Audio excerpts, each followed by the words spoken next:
It's not only a question of how many people are on the list.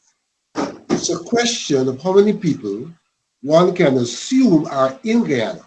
And if you have a list of 668, and you assume that 100,000 or 200,000 are outside of Guyana, then you assume the 200,000 are children. When you look at that number and the turnout at the poll, it suggests that there had to be some manipulation to get that turnout, such a high turnout, when in fact the list represents a large number of people who were not present and available to vote.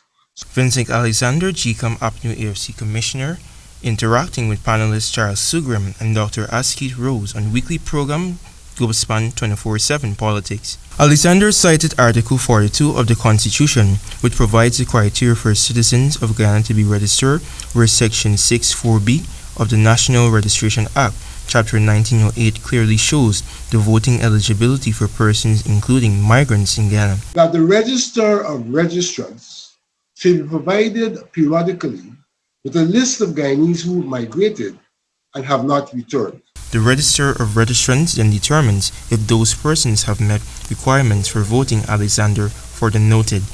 Alexander, in making reference to persons who have died overseas, but whose names may possibly still be on the OLE, is iterating for the utilization of the biometric voting system. And therefore the list continues to statistically become unacceptable in a circumstance where there are thousands of Guyanese who have died overseas and whose names will remain on the list in perpetuity. I will go for a biometric mechanism which ensures that only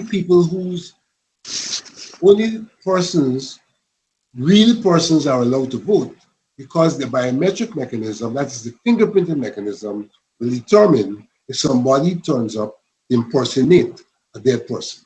Alexander noted that the biometric voting system will prevent anomalies from occurring at any form of elections. The Guyana Elections Commission (GECOM) commenced its claims and objections exercise on the 22nd of August 2022 in accordance with Order Number 35 of 2022, made under the National Registration Act, Chapter 1908, to produce an official list of electors, OLE. This exercise is being conducted at all the GECOM permanent registration offices in the 10 administrative regions.